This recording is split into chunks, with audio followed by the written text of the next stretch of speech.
Hello and welcome back inside the Parc Fermé for podcast number 830. You know who this is. It's Todd. No, Todd, not now. AKA Negative Camber. You know what we do on race review weekends, don't you? We watch one, then we talk about it. Then we watch one, then we talk about it. Come on, Todd. That's exactly what we do. We're going to review the Australian Grand Prix Red Flag Review. And hopefully we don't have a red flag during this podcast. But before doing that, of course, I have to introduce my co-host, professional race car driver and sporting manager of the number 23 and number 27, and a whole host of other GT4 cars and a whole bunch of stuff at the Heart of Racing Aston Martin team. You know him. You love him. He's similar to Stingray Rob, but I call him Killer Cod Charsley. Paul, how are you? I'm a little tired, a little sun. Yeah. I'm not sure if I'm sunburned or windburnt or whatever, but you were at your old stomping ground this weekend. Yeah, I was in Sonoma this weekend for the SRO race, the first SRO race where our GT4 teams are racing for the first time. So I'm going to be at the SRO races this year as well, because as you said, we got a 23, we got a 24, we got a 25, a 26, and a 27, and a drift car. So right now we're running 6 cars. 6 cars. Well, 7 cars, including our Mercedes GT3 in Europe, but that's another story. But yeah, so it was an interesting weekend, I would say. I just saw a picture of a door all smashed up on your social media. I don't know what happened there. Well, I'm guessing they didn't like our girl team to be on the track or something. But Hannah, unfortunately, she qualified fantastic. She qualified second, and ultimately got taken out in the first corner and taken out of the race. And that was the damage that was done. And one of my points that I was arguing in the steward's office this weekend, so the SRO is much more FIA-like than IMSA is.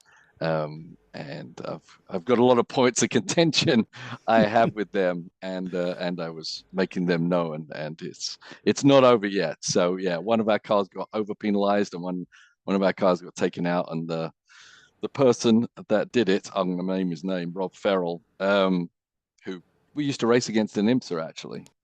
So he should have known better. Just literally just took Hannah out, complete innocent, and took her out of her first race. And so Hannah and Rihanna didn't get to run that race basically, but they did come back on the second race and finish 7th in there. Oh, good. Yeah, so they did a great job. It's a fun deal to be involved in, apart from my dealings with the FIA and the rules and such not. But so we're running 3 cars in that event. So yeah, our next event is back in New Orleans, so that's fun. So Paul's being very polite, folks, as he's wont to do. In reality, he crawled so far up their backside they could taste him at the race tours when he was there. So, my God, yeah. I was livid, and there's no one there that doesn't know how livid I was. But right. But as I said, it's not over. It's not over. Right. You went all Gunther on him, man. And there. Yeah. Well, I'd like to have. I was close. It was close. Yeah. I don't want to get thrown out, but right. I'm definitely not going to get pushed around either. So yeah, right. That's crazy. Well, you still managed somehow to watch the chaotic Australian Grand Prix in bits and pieces. Yeah, which is apt for this race, right? It is. Yeah. Because I was on the West Coast, and obviously it was pretty late there, as it was for you, the race, and then it went long, and I had to go racing the next morning, so I couldn't watch the bit of the start, and that was that. And it was weird though, because I was in my hotel room last night trying to watch it, and ESPN was showing the race supposedly, but then it comes in like after 30 laps and completely skipped the restart where the crashes were, and jumped right from like, there's going to be a yellow flag to the race finishing under yellow. Wow. It was bizarre. And I'm like, you paid a lot of money for this series, and a lot of people are watching right now, and it just looked like a high school edit of a race. Yeah, edit much? That's weird. Yeah. So then I had to watch it for proper on my computer this morning while I was waiting for my flight. So yeah. Crazy. I don't know. Yeah, it is weird. That's about as crazy as the race. It was about as crazy as the race, for sure, once I finally got to see it, Yeah. Well, let's talk about the race, man. Let's jump in, because, we make a lot of people mad when we talk about anything other than Formula One for the first 10 minutes. So let's jump That in is and we'll true. talk about it. Although, would you like to hear what I ate for dinner in Sonoma? I did Yeah. eat Indian. Yeah. There you go, Did you have a people. nice Okay. curry? I did have a nice curry, actually. Oh, good for you. Hmm. Yeah, I can't stand curry. I know you can't. Okay. Yeah. Yeah. All right.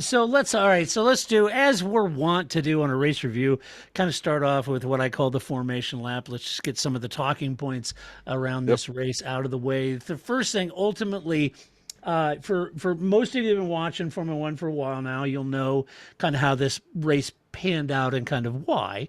If you're newer to the series, it may not be quite as evidence, but this ultimately, it was basically a tire war Grand Prix. It was all about tires, and the track made heat cycles a little more challenging for Red Bull, while it kind of complemented Mercedes, which is great, and that can happen. And that's when we talk, track, specific or Hmm. track specific performance that sort of flatters a car, whereas other tracks won't, right? And so that's what we Right. talk about. Despite that, though, even though I do think that Red Bull seemed to struggle a little bit in getting to their heat window, I feel like they certainly discovered a way to make the performance window in their car as wide as possible, while other teams I still think are working with that narrow window. And I think Mm. that's sort of the design element that you're finding Aston Martin go towards now. Mercedes is going to, because I think Newey has figured out with these tire compounds how to get that car into a wider operating performance window than Mm. maybe what they've done in the past. Yeah. Well, for that, I would say it's probably because they have that much of an advantage Mm-hmm. where they can, in their setup and their theory going into every weekend, they've got a lot more to play with. Yeah, yeah, Right? yeah, They're yeah, not trying to get that ultimate last little tenth because they're already half a second ahead. So they have a lot of yeah. latitude to be able to make the car a lot more palatable in different conditions at this point. Right. So because of that sheer brute performance advantage, Hmm. there's more performance to extrapolate, even if you're not at the peak at that performance. You can be slightly Yeah, off, but still have that margin, of absolutely. Absolutely. performance. They've got Yeah. a lot to play with. Yeah. Yeah, they do for sure, especially in DRS. So the fact is, Red Bull have discovered that way to make the performance incredibly well. Even still, the track temp and track conditions, they all play a role, and they take time to develop and get those cars in those windows of performance. And Australia was really kind of complimentary, I think, of the Mercedes. Hmm. Mercedes said, there's no upgrades, no nothing. They just, Mm. sure. So, sure, Toto. So, anyway, suffice it to say, Mercedes has done a lot of heavy lifting. They've, changed their focus. They're working on different elements of this car. This track flatters that car. It would almost suggest that the warmer temps on Sunday seem to really play well with the Mercedes and getting their Hmm. heat. Their tire into the heat cycle. They needed it. Their pace looked really good, and all of that is a positive. That's really a good thing for them. Back to the tire war comment. This race changed dramatically at that first red flag. So once that first red flag came out, it converted this race to a very long run tire Hmm. management race, with the cars trying to stay within DRS range to keep their positions but not push it really hard, because they had to get to the end of the race. So that first safety car red flag came out lap 7 to 8. Safety car lap 7, red flag lap 8. So when that came out, they all dove in under the red flag. They changed all their tires, put on the hards. We're going to run to the end. So this really meant, at that point, this race was all about tire management and not overdoing it, not knowing what would come, if there would be other safety cars red flags, which of course there was, and it changes the Hmm. dynamics. So anyway, just wanted to recap. That's really what we saw here, was very tire sensitive situation because of that first red flag. A lot of people trying to manage their pace and tires to the end, and that was really the modus Yeah. operandi until that second red flag. Yeah, and I think the new layout of Australia kind of lent itself to making that Hmm. possible, right? Hmm. Lots fast sweeping corners. Yes. You can protect your tire that way. If you're a track that's got a lot of load on it and a lot of corners, then that's really probably not going to be possible. But yeah, the new Right. layout here definitely you'll manage to minimize steering input, keep the car flowing through the corners, and the Yeah. DRS obviously the DRS train helps as well, where you just kind of Right. back off a little bit, and then you know that DRS is going to pull you back to the car in front anyway. So Yeah, it's an exact point, Paul. They were staying within that DRS. They'd back off a little bit. Those corners weren't quite as aggressive as they may have been. Weren't going in and loading those cars all up mhm. in the corners. They could back off a little bit, hit that DRS, regain the ground, and you saw that DRS train working pretty effectively to help manage those tires. And the thing here is there's four of those zones. Yeah, and then the only one that really has to try is the lead car who doesn't have the DRS, which is Right. usually the higher performing car, so it's kind of got the potential of performing there anyway. But everyone's kind of playing behind Lewis anyway, so they weren't pushing him either. So he was able to nearly do the same thing as they were, even though he didn't have the luxury of the DRS. They just weren't going to act on any advantage. Yeah, yeah, exactly. Let's talk about the red flags. Certainly, that was a big talking point on after the race and social media and a lot of the coverage from the media and press about all of the red flags. The issue of red flags is, in my opinion, is understandable. But the reality is the FIA is always going to err on the side of safety. That's just what they're going to do. Hmm. And one could argue that maybe sweeping rocks off the track wasn't really red flag worthy, and maybe not. But for what the race control looked at and what they saw, and they have marshals that are actually in situ. They're there in that corner, and they basically set a red flag. It would have taken way too many laps to clear the track of all the gravel and debris under the safety car scenario. And keep in mind that even though you've got a safety car out there and it looks like they're crawling around, they're not. That safety car is hustling. Hmm. And to come into those zones, you got 12 people on track sweeping, and things could get dangerous. Mistakes Yeah, happen, right? yeah, yeah. And Um, and and so that gravel, even if people want to poo-poo, oh, it's just gravel. That's a projectile possible doing a lot of mhm. damage. Just asked Helmut Marko's eye, right? Yeah, That's exactly what blinded him in one eye was just that something popping up, very small objects. And remember right. what happened to Massa and all this stuff. Yep, Debris definitely has no place being on the track. Certainly, open wheel cars. yep, So yeah, you got to clean it up, yep. and use the best way you can. It's just a matter of do you have to stop a race to do it? Right, right. And that's the question. And that's up to race control. And like I said, they have all the data. They're there, they see it, and they deemed it. And I think at some point, it's easy for to sit at a couch at home and say, "Oh, that's BS." They didn't have to do that. And the reality of it is, you're not there. You're not making that call. The second flag was needed due to the debris on track. This was from Kevin Hmm. Magnussen's crash, right? I mean, there was a fan that was injured, physically injured by that crash from debris from that wreck. It basically obliterated his wheel. So you had metal shards out there. You had a Hmm. fan injured. This is a big deal. And people saying, "Oh, I didn't really need to do that." And well, I think, if you've got sharp metal shards all around that track, you don't know exactly where they are, and you're behind a safety car, Paul, and you're rolling one of your cars through, even IMSA would be the same thing, and you're Yeah, rolling your cars through. Those Michelins are hot as hell. They're going to pick up anything. Easy to cut a tire in that scenario. very easy to cut a Yeah, tire. Yeah, yeah. yeah, and you may not know it when it happens, and it could lead to more and more disasters, right? So Yeah, yeah, exactly right. So arguably, I think that was a legit red flag to get that track cleared and get it ready and prepped to continue the race. The third red flag, certainly here's where we get arguable. As a veteran F1 fan, I've been watching a long time. I would be completely fine with finishing this race under the yellow or behind the safety car. I'm totally fine with that. It's happened numerous times in Formula One. It's not great, but it happens, especially for, if you've got 1 lap, 2 lap, 3 laps remaining behind the safety car. It seems a bit pointless to throw that red flag and then try to force a green flag finish.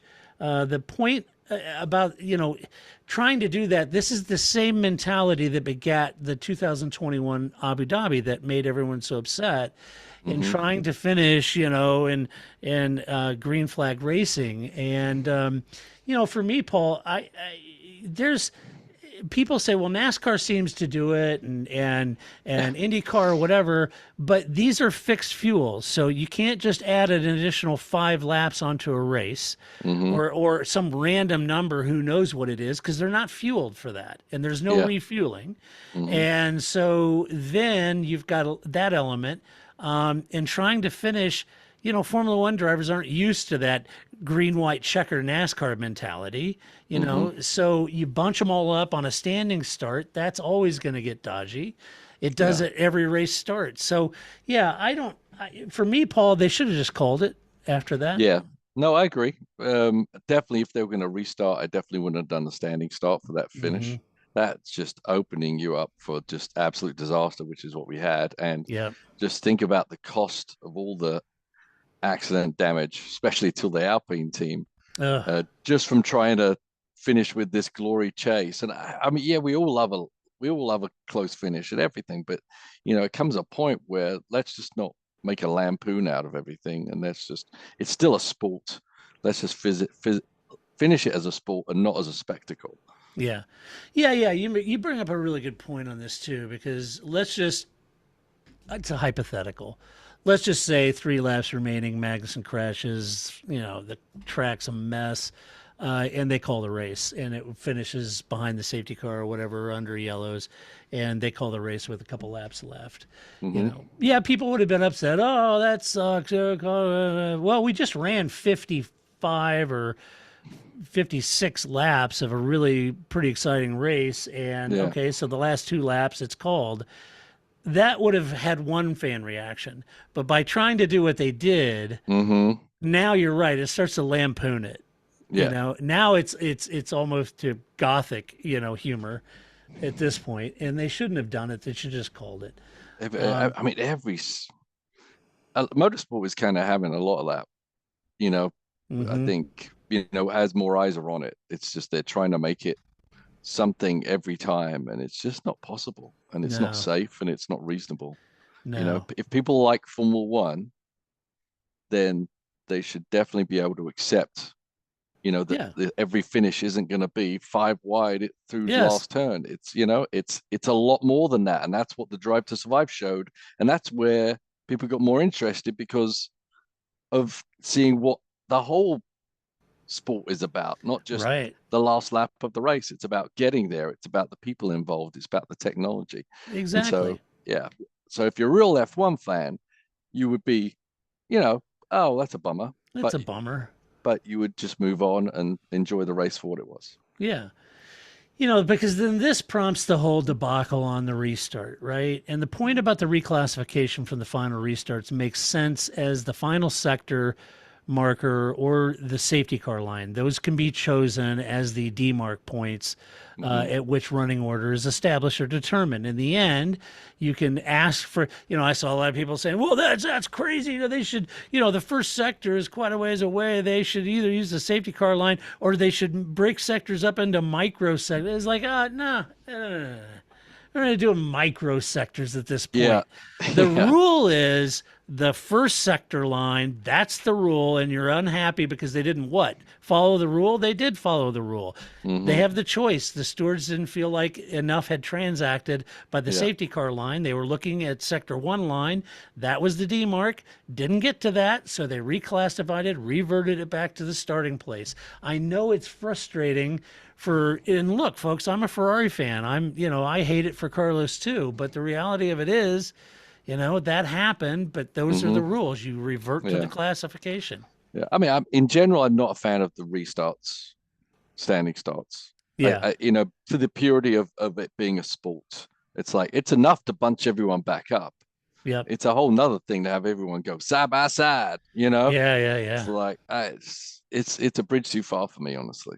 Yeah, I agree. I think the rolling starts make more sense. I realize they started doing these standing starts because hey, anything can happen. Yeah, anything can happen. Yeah, but Yeah, should you're that damn right. anything but should anything happen? No, No. It's no. like the yellow flags, and we deal with a lot of nips, or yeah, bunches people up, and it's there for a reason, for safety, and that's the only reason it should be there. And let's carry on the race as it was going as best we can.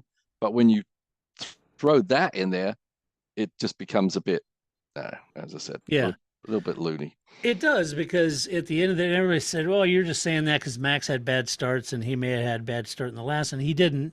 But that's not why I'm saying. I'm saying it for Esteban Ocon and Pierre Gasly and Carlos and Hmm. Fernando Alonso and Logan Sargent and Nick DeVries and everybody else that got caught out by that.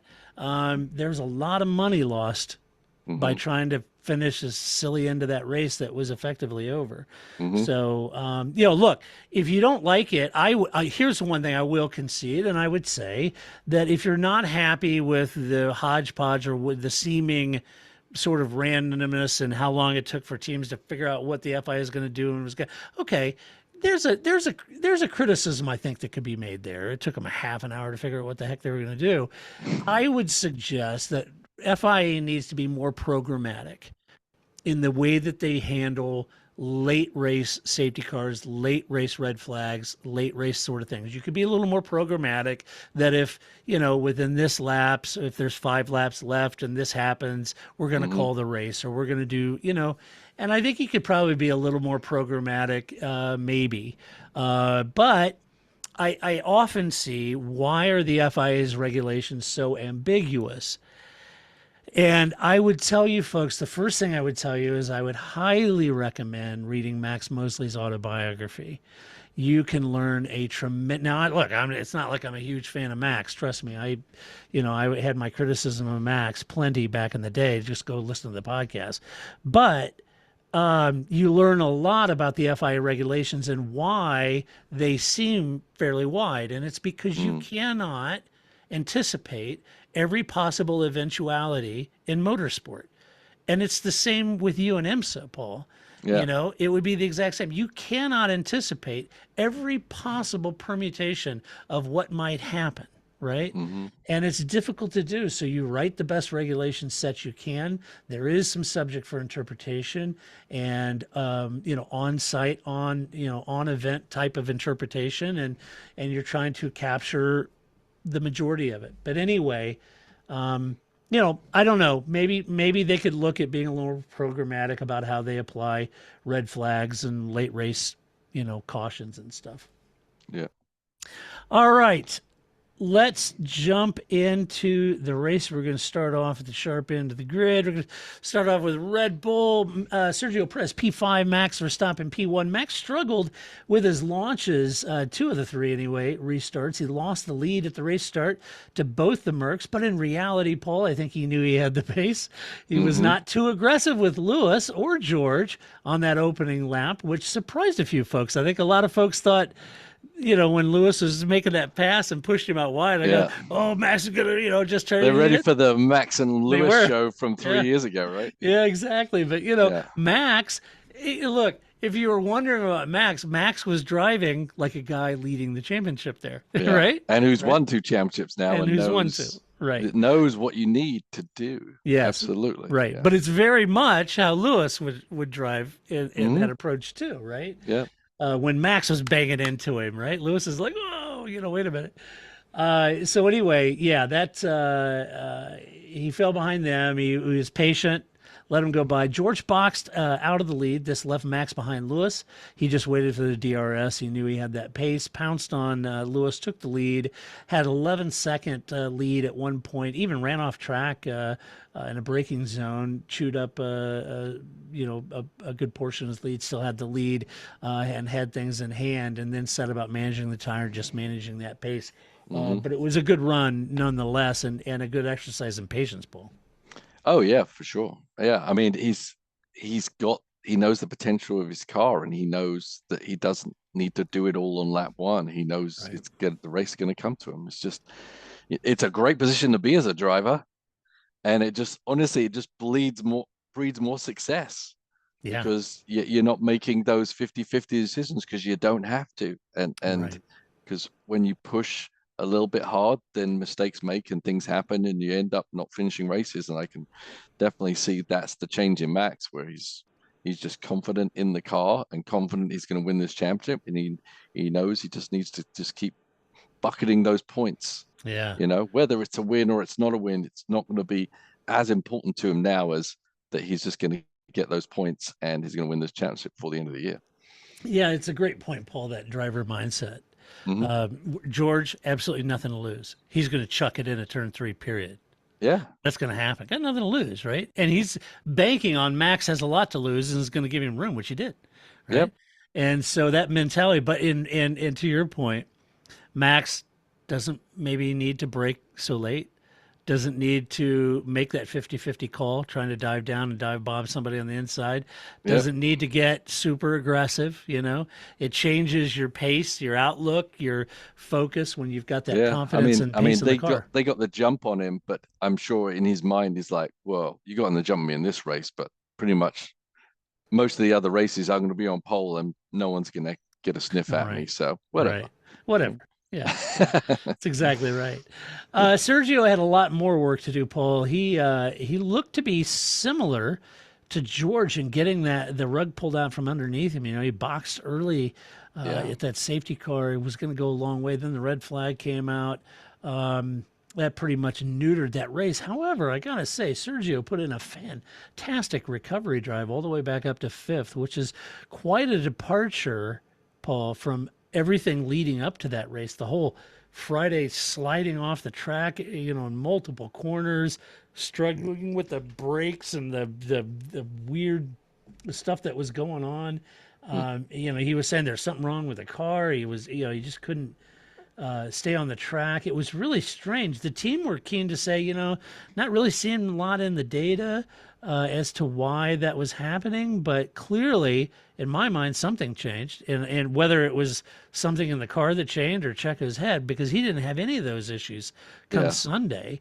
And he actually ended up saying that, he kind of stalled out on his progress back through the field late in the race, and he was kind of wondering, I kind of felt like maybe we should have been a little more aggressive early on, and that would have been a better strategy. So Yeah. I wonder what being aggressive early on would have yeah, been. me too. Exactly, really. Yeah, me Um, too. Yeah, yeah.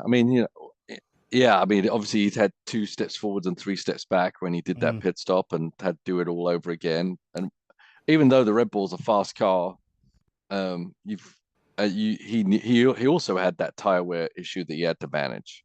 yeah, And so you can't just start blitzing everybody because you're going to take everything out of your tires. He's driving in a measured manner to protect his tires and pass people at the appropriate time, where he's not using up the energy in his tires to get by people. He's just using the pace of the car to naturally get him up there, and then use the DRS sadly to get you to go by. So I think that's why his progress yeah, isn't so rapid, and that's why you see it actually in Lewis. I think a couple of races too, when these car drivers and cars that should be at the pointy end are at the back, they don't make a lot of progress early on because they know that if they take the edge off the tires early on, they're pretty much going to be stuck in the midfield. So it's really yeah, about forethought for the finish of the race and having a car that can take you as far up through the entire race rather than just get the next guy. yeah. Mm. Good point. Let's talk about Mercedes. Lewis Hamilton P2. George Russell had a DNF. Mercedes came alive down under. They really did. Both cars jumped Max at the start with George leading the race. It was a good call in my mind to box George under that safety car, because I thought, oh, man, that's going to put the cat amongst the pigeons, because he was leading, boxed Being early. proactive, yeah. Yeah, the others stayed out. I thought it was a brilliant call by Merck. I really did. But then that red flag came out. He was down in 7th. That pretty much, that was the death knell for his race as far as strategy goes. And, that would kind of killed his strategy as much as the failed engine kind of killed his race at that point. Yeah. is very unfortunate. He was having a great weekend, a great Yeah. qualifying, great weekend. Really felt like he could have been, there amongst it. I think George felt like he had enough pace, had that strategy worked out. He felt like a win was in the cards because I think at that point Max would have been about 10, 12 seconds behind him. Um, I don't know that I agree with that. I think Max probably would have clawed that back Hmm. over the rest of the race and probably would have had him. But still, it would have been a P2. Yeah, it's an interesting world at Mercedes now. It's so Mm-hmm. different than the Bottas Hamilton years, isn't it? Yeah, it You know, sure you is. got George is getting ahead of Lewis, and he's calling them to back him off, and he's doing a great job. He And is. yeah, it was ashamed of. Maybe he's happier that the engine blew because that made the situation easier to swallow. But it's Yeah, also given away points, right? He would have had a bunch of yeah. points still from the race, so probably not really true. But yeah, he's the strategy was good. I mean, Mm-hmm. how many times do we get red flag, let alone 3 red flags? But Right. more likely it was going to be yellow, and he was going to be in the catbird seat. So it was all Mm-hmm. good for him. So Yeah. yeah, I'm liking what's going on at Mercedes entertainment wise between the new guy and the old guy. And Yeah. Lewis is still fast. There's no doubt about Oh, it. But yeah. but but yeah, he's just not being intimidated by Lewis's past No, or no, or his standing in the team. Really. no, no. I would say that George is very methodically kicking Lewis's feet off the desk over there. I think it happens to the best of them. Eventually you time out. Yeah, I would say they're sharing the desk at this point. I'm not sure they'll ever be able Yeah, to kick Lewis's feet off, but I think he's at least got yeah, a toe on there for sure. That yeah. I Lewis is think kind of so looking too. over at, going, hmm. Yeah. Yeah, I agree. I think that's definitely part of it. I think Yeah, George is like you said. He goes, "All right, you tell me to manage, and I got my teammate attacking me. Fine. What's it going to be, guys? You want me to? Because I'm not going to sit here and get hounded and attacked by my teammate while you're telling me, man, it's not going to happen. So make up your yeah, mind. What do you want? yeah. It's heads up, man. It's awesome. And I love it. I love Mhm. seeing it. Even to the point where Lewis said the last race, well, it was kind of 50-50 which setup we went. George just got lucky. They chose that. And then George came out and said, no, no, there was no luck involved. I worked with my team and we knew that was the right strategy. And that's the one we chose. I don't, yeah, I like it. It's good. It's good. And before you get too upset, this is exactly what Lewis did to Alonso at McLaren, folks. Mhm. Exactly. Let's talk about Lewis. He had a great race. Lewis picked up the flag that George dropped at this point, carried on keeping Alonso behind him and managing the pressure from Fernando. And Fernando was trying to periodically apply pressure, but he was also having to manage his tires too. So, he kind of pushed a little bit and kind of pulled back. But it was great to see Lewis back on the podium. Mercedes finding some pace at this track. I'm curious to see if this pace translates to Baku, as Fernando said that he felt they were equal on race pace, but Mhm. was Lewis close to or equal, or was he simply managing pace and protecting tires? Would or could he have pulled out more of a gap to Alonso? I'm kind of curious about that. It's a Yeah. very big question in light of the Constructors' Championship. And I think that's kind of an interesting thing to Yeah. see. I think they're close. I think they are too. Yeah. But I think the Aston isn't quite the measure on the straightaway, so that's why the Hmm. Baku thing might be interesting. I wonder what Mercedes are thinking at this point in time because they allegedly gave up on this car theory, Hmm. and yet now they're as close as they've ever been Right. to being competitive. It's tough in the team because now if they really make a decision to go to a different theory, just like Ferrari getting rid of their Hmm. their leader, they're going to take some steps back to go forward. And are they willing to do that? Hmm. Or are they going to start looking at this car they ultimately came up with first and say, well, maybe it's not the disaster we thought it was, and maybe we're learning some things that maybe we can build on it, and let's maybe not be so hasty in ripping the sheet of paper up and starting again. Yeah. The practical side of that, Paul, is knowing the Herculean task it would be to either field a B spec car or whatever it is they're going to Yeah. do. if they're second in the constructors championship and they feel like this car still has some development possibilities, they may look at this. It's just the practical side of me who thinks, if I'm Toto, I'm thinking, well, look, we're second in the championship. Ferrari's floundering. We've got the pace over Aston Martin. Maybe we continue to develop, try to consolidate P2 in the constructors championship. Yeah. Maybe I mean, I don't think anyone can touch Red Bull. I'm sure they want to beat them on any given Sunday, but yeah, they're probably realistically thinking they can't get them. Yeah. And also the cap, right? The cost cap.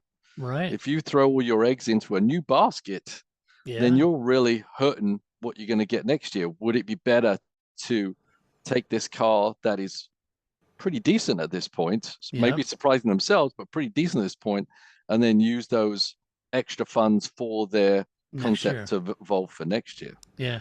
I think the practical side of me would say, let's just maximize what we can do with this car, consolidate. Let's try to consolidate P2 and the constructors. Right. Because as you said, Ferrari are floundering. Yeah. And that's who they thought would be, they were chasing ultimately. Exactly.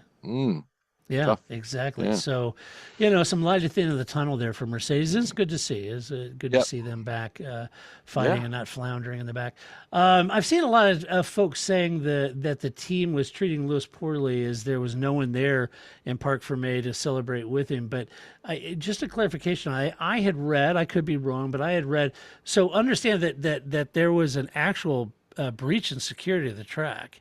Mm-hmm.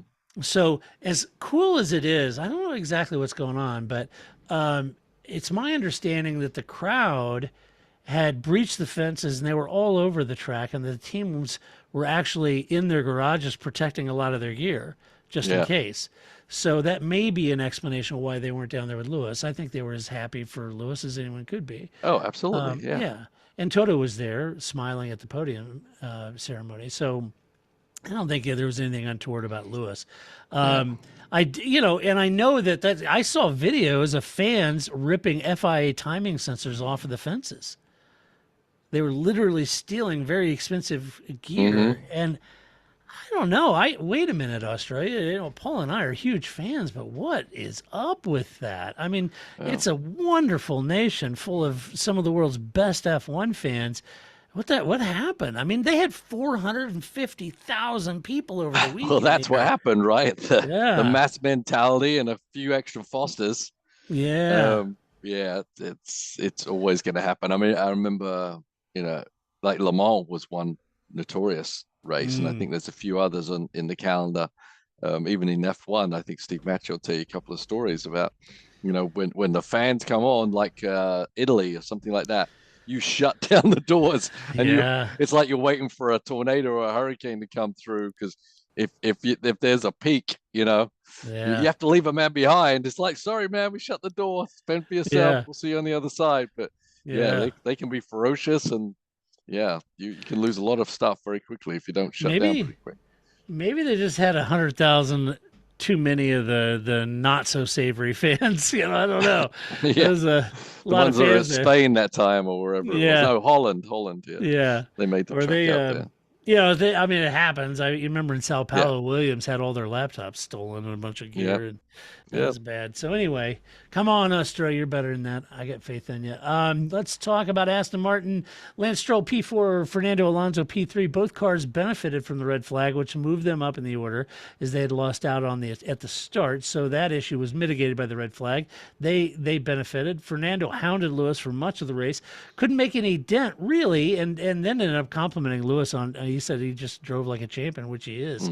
He managed the pressure perfectly. Anytime I tried to put pressure, he answered. He said he didn't put a foot wrong maybe once, and he said it was a champion's drive. And Alonso knows. And Alonso knows. Yes. Absolutely. Now, things got a little ugly at that third restart when Alonso was punted by Sainz. But get this, Paul, this dropped him at both cars back down to 11th and 12th. But when race control opted to revert the final order, this moved him back up into third and fourth. Fernando said at the time, he goes, Carlos, he goes, I know Carlos didn't mean to do it. And to be honest with you, I thought the penalty was harsh. Yeah, I would agree. Yeah, obviously not talking about Ferrari here, but it was just a light touch, and it was just, into Yeah. the scramble in the first turn. It was, a couple of Right. millimeters, nothing would have happened. Right, exactly. Lance said that I thought it was kind of interesting. Lance said, well, we know that it takes quite a while to get the tires into the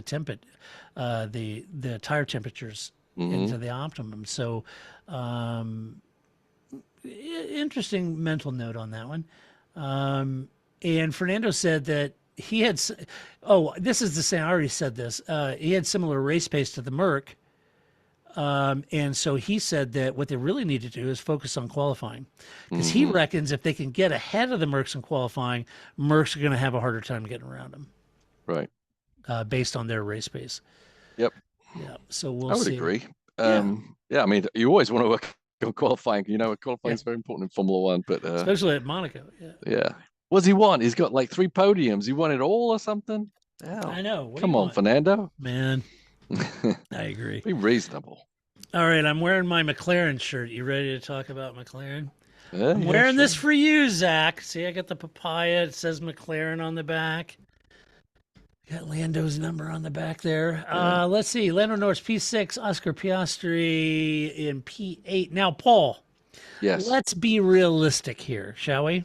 Okay. All right. So, a points haul is huge for McLaren. Huge. hmm But with 8 cars out of the race, this isn't a massive win for the team so much as being good on track, which both drivers were, and being reliable on track to take advantage of all the attrition.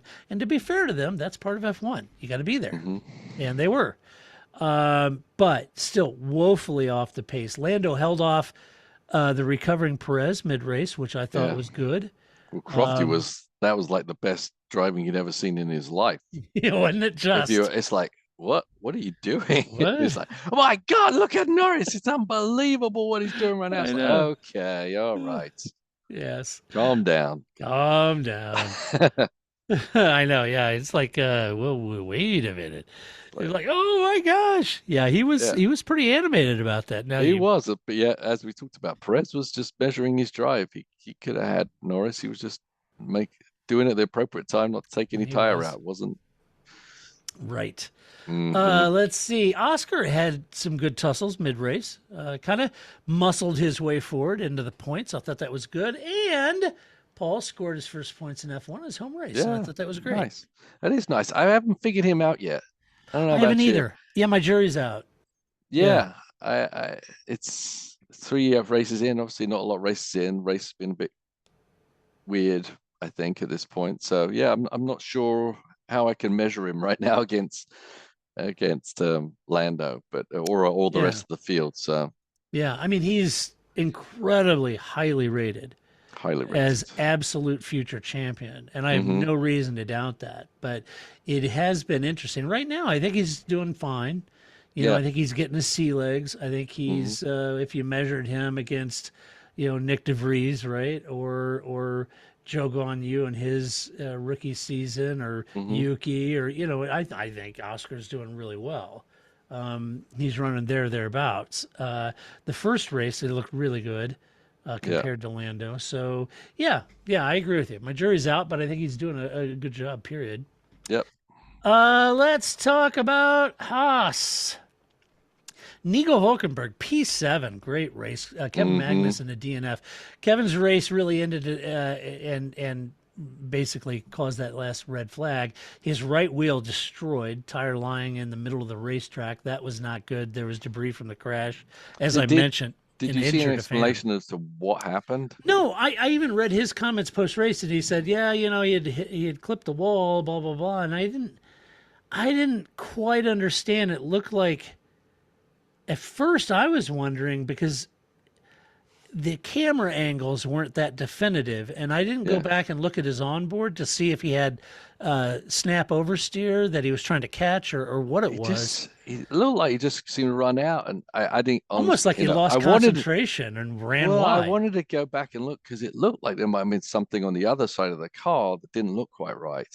Yeah, But I only saw it once, and I'm sorry, but I didn't get to go look at it again. But it looked like the car just kind of drove out there, like it lost adhesion or there's something broken. I'm just not sure. It's just very unlike an incident there, usually, as you say, you come through the right and then you go to the left and there's a snap, and then the car will step out. But it just kind of just seemed to just drive out It there like did. something wasn't quite working as well. So Yeah, and I guess look, I mean, mistakes happens. Maybe he lost concentration or whatever it might be. It's just not that characteristic of Kevin. no, and you'd have to. I mean, that part of the corner is not a full-on focused part, right? That Right. you go in the right and the left.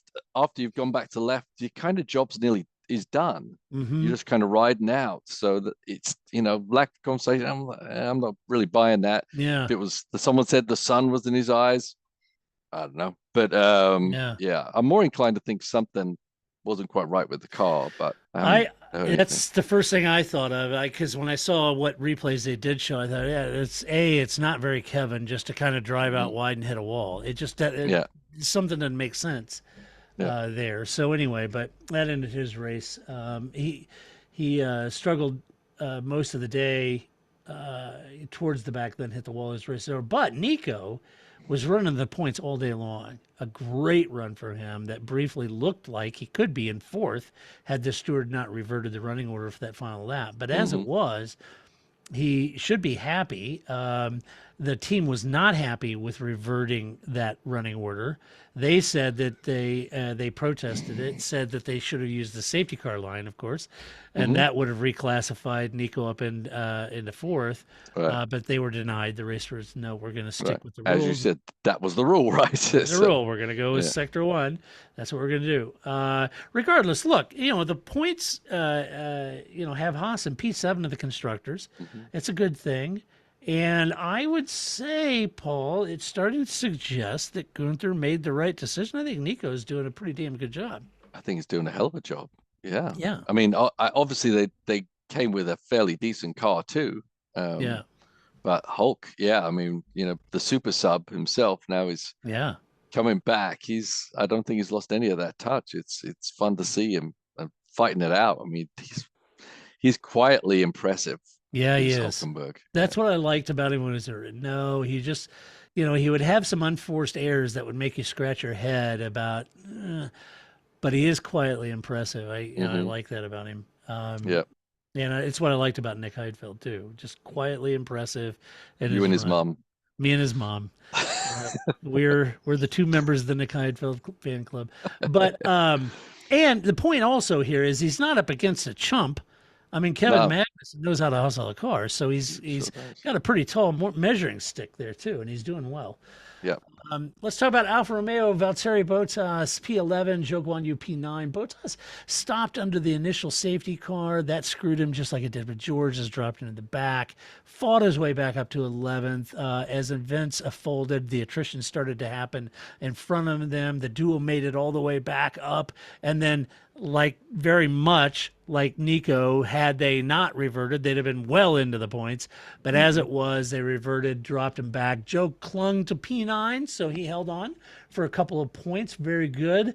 I can understand Valtteri, being caught out by that red flag, but I think, just honorable mentions to Joe. I think he still have, here's 3 races in, and he's doing a great job. I really feel Yep. like. Yeah, I mean that car's nothing special, is it? No, it's not. Hasn't shown itself to be. So Bottas and I think they're on equal petting in pace, actually. I do too. Yeah, I think they're thereabouts, aren't they? Yeah. And that actually says a lot for Joe. Right? It does. It does. Yeah, because again, Valtteri's no chump. He knows how to hustle a car. He's beat Lewis a few times. Yep. So it's good. AlphaTauri, Nick DeVries at DNF, Yuki Tsunoda P10. Nick got punted by Logan Sargent at the restart. That left him out of the race. That was bad. I don't know that he was having a banner race to begin with. I think there's a lot of argy-bargy back there. I think he was just hanging on. But you hate to see him get punted out like that. Yep. DeVries, like we were talking about Piastri, he's kind of been a bit of a disappointment yet so far. Yeah, I was expecting him to come in and really grab this by the scruff of the neck and perform better than Yuki. And right now, I wouldn't say that he is. Yeah, yeah. It's funny because Yuki now seems like the steady guy in the He team, does. right?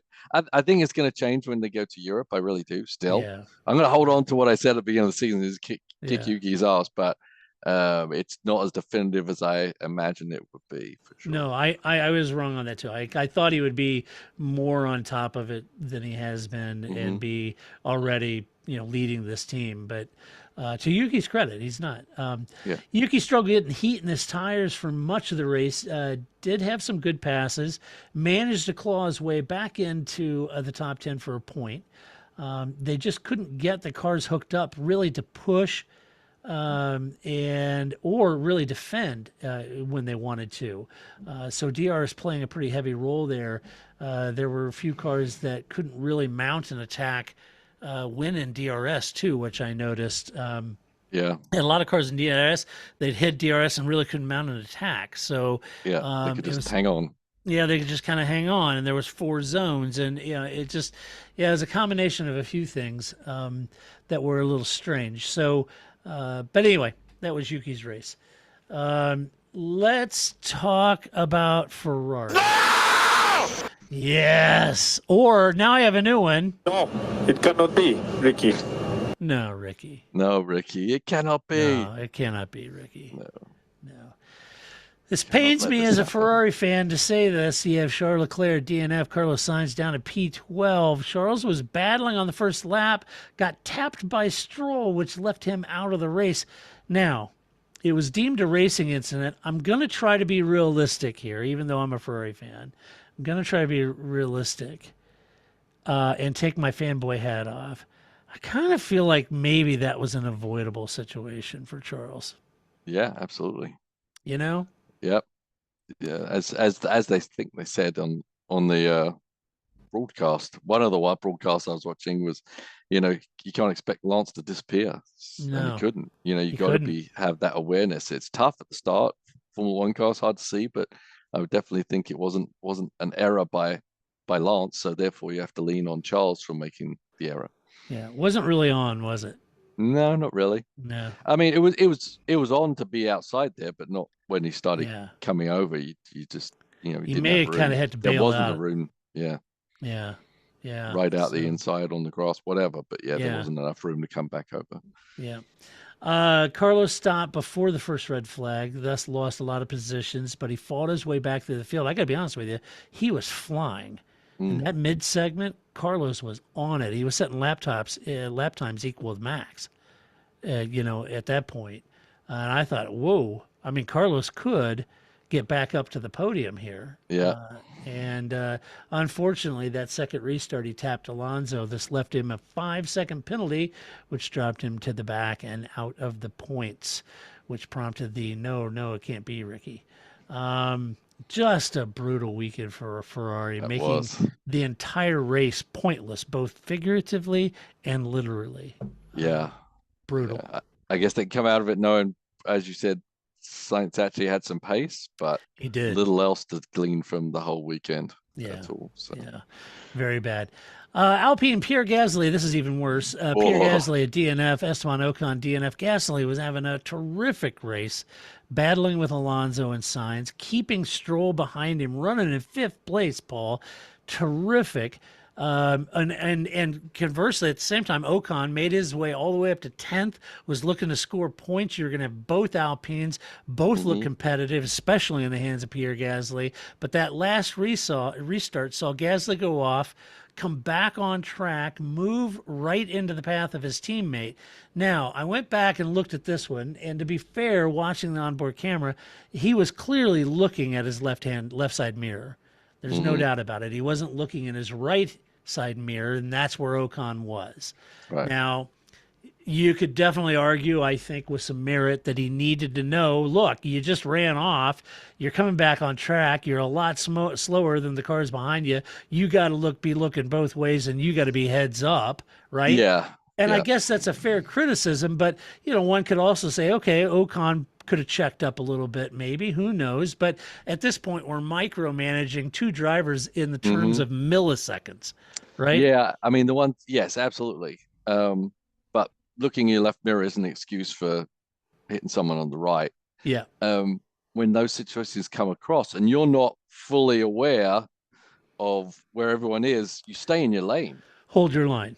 You just stay in your lane. Yeah, you don't move over to the right if you don't know what's on your right. You know, he came out, he was okay. Mm-hmm. You just stay in your lane. You take whatever, hassle you have back there, but you just stay in your lane. You do not move over into a place that you don't know.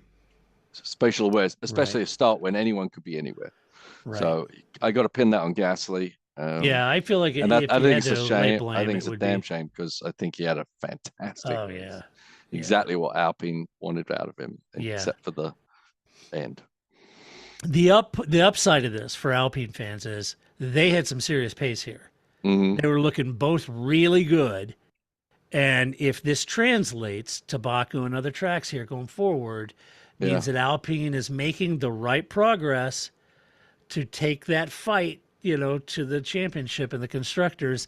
Gasly looked damned competitive up in fifth place, holding off Stroll, battling with the leaders. So that's, if Yeah. you're an Alpine fan, that's a good sign, folks. Yeah, if you're a race fan, I mean, it's like another manufacturer. I mean, we're like, can anyone be fighting Red Bull? And now we've got like Red Bull, we've got, admittedly they've got an advantage, but you've got Mercedes, you've got Ferrari, you've got Aston, and if Alpine can get in the mix occasionally, what a that'd be season. fun. Yeah, that'd be fun. Then that leaves Williams. This equally was bad. Alex Albon DNF, Logan Sargent DNF. Not the result Williams needed, because with this much attrition, 8 cars out of the race, Paul, Alex could have had a sniff at a point.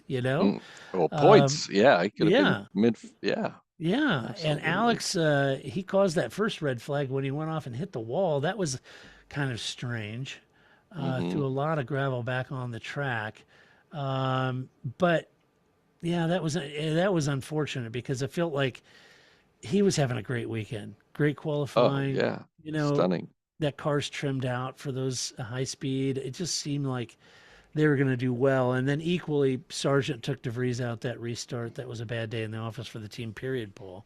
Yeah, absolutely. Yeah, real feel real bad for Alex. I think it's easy to get full of confidence and emotion when you're taking a car that shouldn't be there up into the position he was in, and maybe he thought he went a step too far with what that car was really capable of and should have just consolidated. But he's admitted to the mistake, obviously. I mean, he made a mistake, took too much out of the car in that corner and didn't work out for him. So it's a tough mental game to play when you do have a chance to get some massive points and you are racing up with the people you want to be racing with. Yeah. Not to realize that you're still driving the Williams. Yeah, that's gotta be tough for a driver's perspective, Paul. And since you're a driver, when you've got a car, okay, admitted it's not going to take on Red Bull, but if you've been running at the back here for a few years and you've got a car that's clearly made a jump in performance, it would be tough, Paul, to be a driver and not get a little greedy. Exactly. Yeah. Take a little more curb here. Try to, how do you have that discipline not to be greedy? It's hard, right? I mean, it's hard, especially in Formula One, because making any jump is significantly difficult in Formula One. So it's just you got to have confidence in the team behind you that you don't have to squeeze out that extra little bit more out of it, and where you are is actually a massive achievement. Yeah. But every driver falls for that. Every driver does. Yeah, I got to think they do. It's human nature. All right, let's give some awards away. The first award of this podcast is always Move of the Race. We'll do it live. All right, Paul. Who'd you have for Move of the Race? I'm going to give it to future world champion Lando Norris. Nice. For his pass. Well, as I said, I thought they were overblowing Norris's drive, but I did like this tussle he had with Hulkenberg, and I think he did do a great job in finalizing that pass, because the Hulk was not making it easy in the slightest. Yeah. And after the race, they said, there was some talk about you were moving a little too much, and he goes, oh, really? He goes, I have to look at it. I don't know. He goes, I don't think it was. He said the stewards didn't say anything, so I think it was fine. Yeah. 1 more millimeter, I think they would have said something, but he got away with it. Which showed you that some juniors like, well, it's going to get by. You may as well don't fight it too bad. But it took a long time after Hulkenberg did that little double wiggle there for Norris to actually get by. I mean, it wasn't easy. He had to work at that. Yeah, he did. Yeah, so that was interesting. Let's see. I had George's start and move on Max at turn 3. I thought that was really good because George was nothing to lose. Nothing to lose. Starting on that front row, he was gonna go for the lead. Period. And so he went down into turn 1, held that line, ends up taking that aggressive line to turn 3 and took the lead. I thought it was a pretty good move. And it was good. All right, next award is Donkey of the Race.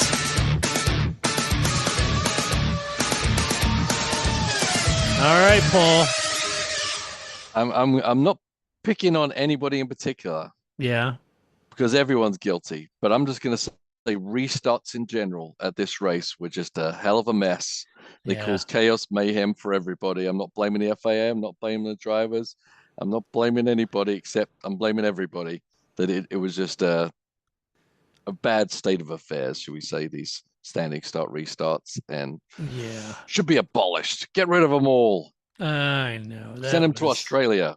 That's exactly right. Not good enough, damn it! Not good enough. It is just not good enough. I agree with it. Let's see. I had, it's going to surprise people. I had Ferrari. Yes, it was. It cannot be, Ricky. No, I agree, Ricky. This kind of performance cannot be, okay? As a long-suffering Ferrari fan, we have got to turn this around, Ricky. And I'm putting it all on your shoulders, Ricky, not Fred's. Come on. Yeah, every point counts. Yeah, that's exactly right. Do not let them go quickly. Yes, all right. Final word of the race is drive of the race. Get down. Get down. All right, Paul. Drive of the race. Hulkster. Going Hulk? Yeah, that's a good shout. I mean, just keeping it up there, fighting it out, fighting. He was fighting till the death with all of them out there, and he got the results. Scoring points, man, with the Haas, who used to be a bit of a joke just not so long ago, right? So, and he's got the very nice, kind, gentle engineer. He does. Yeah. How are you doing, Nico? Yeah. How's the race going? Nice job. Yeah, great job. Yeah. It's like that guy's. It seems like the nicest guy in the world. He'd be in there. Sleep in that thing.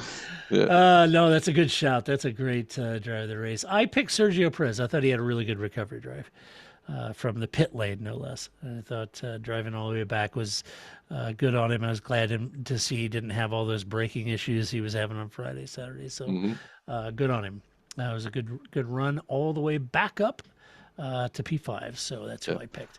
Oh, and before we go to mailbag, I just want to say hello to the gentleman who listens to the show, and he introduced himself. He didn't give me his name, else I would hopefully remember it. I didn't get his name, but he listens to the show. Met him in Sonoma, but I was on my way to practice something, and so I couldn't stop and chat. So I'm sorry for that. But he says he always listens to podcasts, and it helps him on his long, arduous traffic in that area going to work. So hello. Sorry I didn't get your name, but I appreciate you listening. Thank you. Yes. So I get this a lot. It's funny because some of the crew, they go, okay, well, you find any fans this week, Paul? I was like, as a matter of fact. And it's even better when someone like Ross Gunn says, hey, Paul, there's someone outside for you. That's awesome. So so whoever you were, thanks for stopping by and saying hi to Paul. That's awesome. I think we need to go get the Ultravox's Vienna album, put on the song Mr. X. Yeah. Which is a great tune. I'm a big fan. I bought that album in 1980 when it came out, Paul. I did as well. Huge fan. Yeah. Yeah. So anyway, and if you're listening, send us a message, let us know who you are so we can talk about you. Yep. Big you up. You deserve it. And wherever I am, just honestly, I'm always open to saying hi. Yep. Even if I may be busy, it's okay. Yep. There you go. All right, let's do some mailbag. You've got mail. Let's start off with Chris. Chris asks this: Hey, Todd Paul, this weekend saw a total of 11 awarded F1 driver 11. Yes, it is 11 awarded F1 drivers championships, represented by Lewis 7, right? 2 each for Max and Alonso. Have we ever seen that many awarded championships on one podium before? I know we have seen 3 individual champions before occupying the podium. 2018 was Seb, Kimi, and Lewis.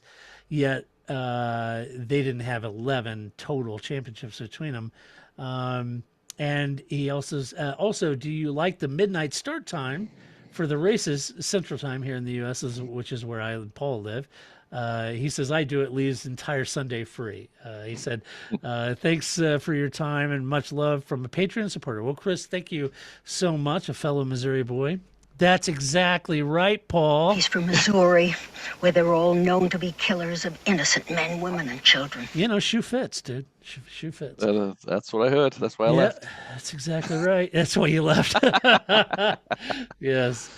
I love Missouri. I do. I do too. Love it here. And so Paul, yes, I was trying to think about this, and I know it came up on the broadcast, and Crofty, they were talking about, and I'm like, Crofty, I can't remember. I don't think there's ever been. It would have to be Schumacher and Lewis on the podium at some time. Yeah, and I don't think Schumacher got back on the podium.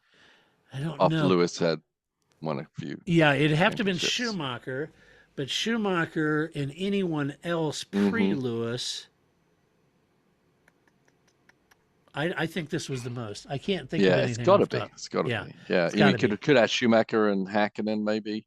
Yeah, Hakkinen had 2. Schumacher could have had 7. Well, potentially. See, I don't think he had 7 when Mika was still winning races. Oh, okay. Maybe 5. And Alonso 6, 7, 8, 9. Yeah, I don't know. I don't think so. I think that was the most. Yeah, good question, Chris. Anybody that's done the maths, let us know. Let's see. James Hammond asks, regarding the double DRS zone, if the car behind makes the pass in the first zone, why do they still have DRS in the second zone, Paul?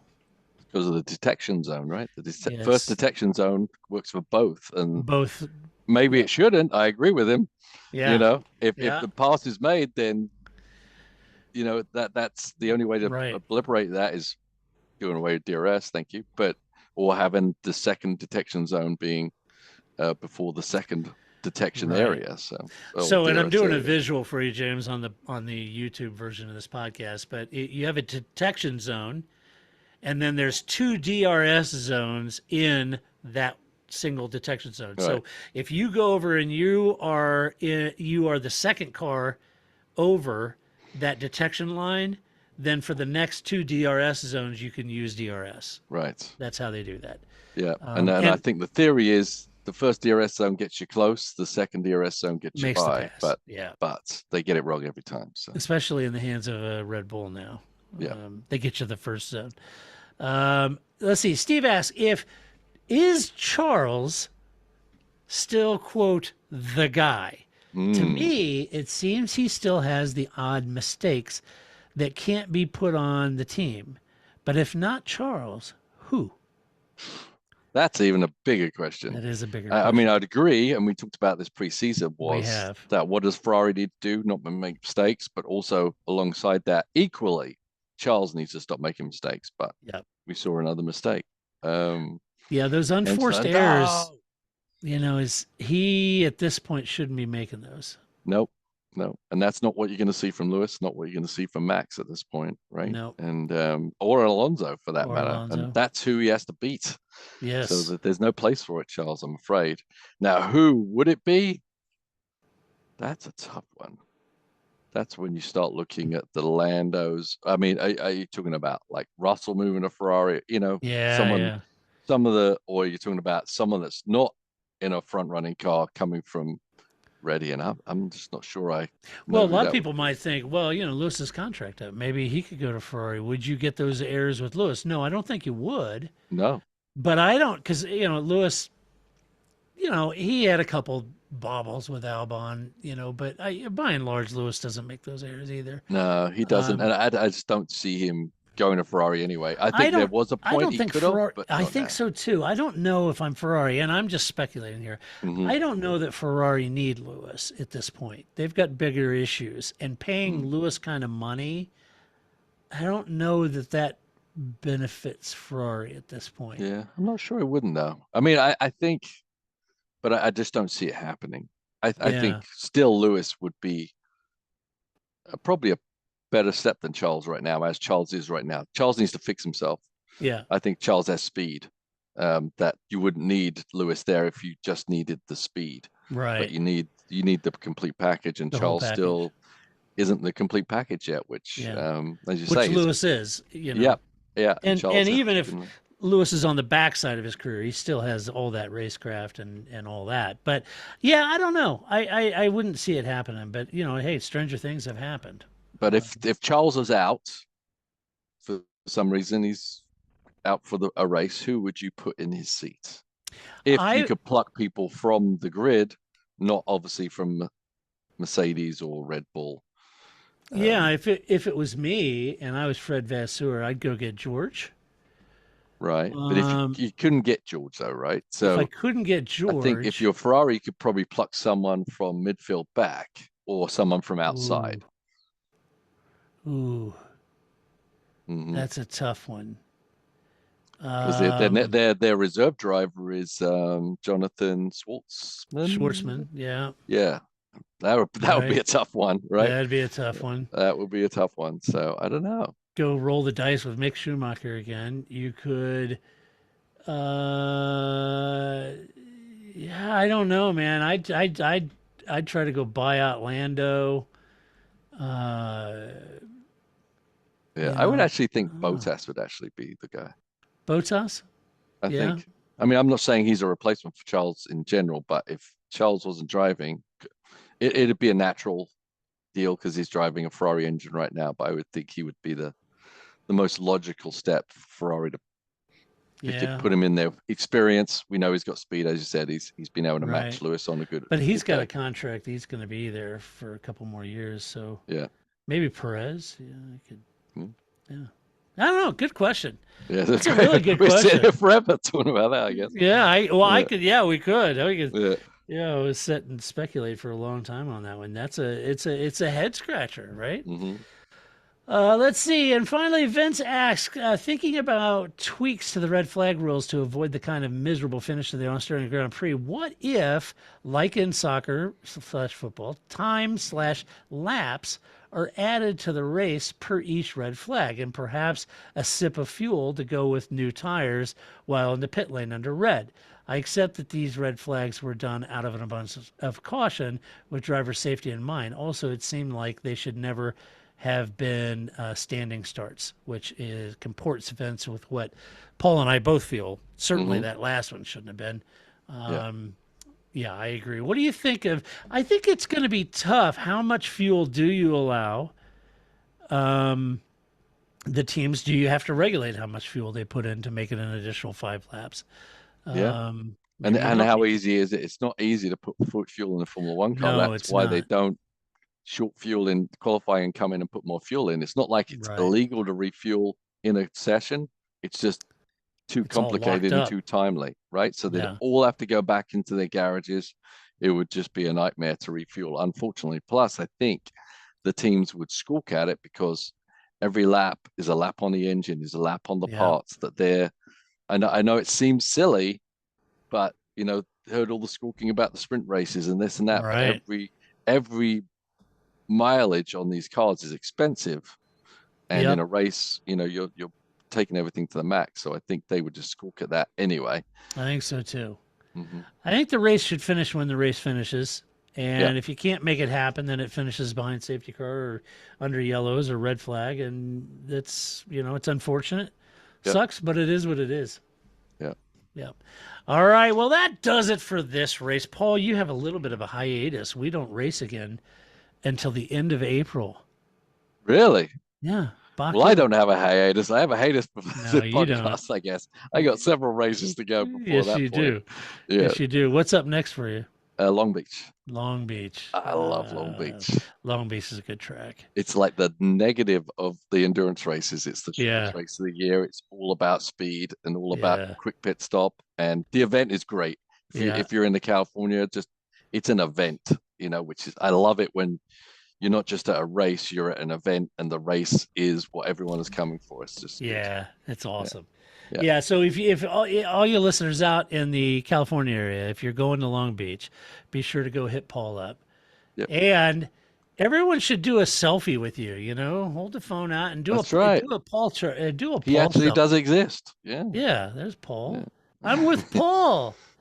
So that's good. Killer Cod Charsley.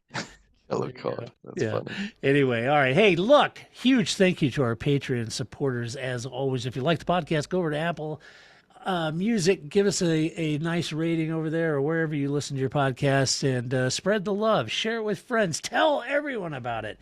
I decided, my daughter said, I got to be on TikTok, so I started posting some stuff on our TikTok account, which is the Parc Fermé. So I started posting stuff on there, and I get a couple hundred views, and nobody, it's like, whatever. Yeah. So I'm not doing something right. Yeah, the girls, our girl, Hannah and Rihanna were educating me on reels and things like that. Reels is where it's at. You can't just take a photo. You got to be moving. Something's got to be happening. Yeah. I'm like, I know. I'm exhausted. I know. Yeah, so I've been trying to make some fun. I'm just keeping it fun and stuff on there. But I mean, a few of them have gotten quite a few, and contextually a decent amount of views. But it's not like I'm setting the TikTok F1 world alight. But anyway, not enough bodily injury to make people. Yeah, exactly. Yeah, I gotta. Yeah, I guess. So anyway, well, I'm not gonna say that. But anyway. So go check that out. And then obviously we're on Instagram too. But if you want to share your opinion about the race, you can do that. Just go to theparcfermé.com, share your opinion. Just do it to decorum and civility as always. And we could not and would not do this without the love and support of our Patreon supporters. And yes, for our Patreon supporters, you do get a commercial-free podcast. I load that first, and you get it first. When I edit the podcast and I upload it, and there's no commercials, and you guys are awesome. No ShamWow ads or no ShamWow. Flex The Seal. Germans are always making good things. Yeah, no Flex Seal, none of that stuff. So anyway, be sure to check that out. If you feel like supporting this podcast, you could do so. You can go to our website, theparcfermé.com, just on the right-hand side or at the bottom left. It says support us. Click on that. It'll take you to our Patreon page.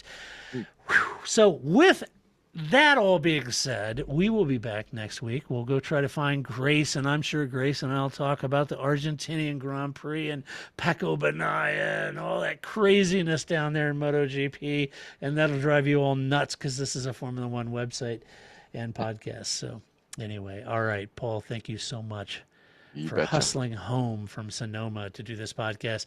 Until next week when we do it all over again, this is Todd, a.k.a. Negative Camper, saying so long. That's it, man. Game over, man. It's game over.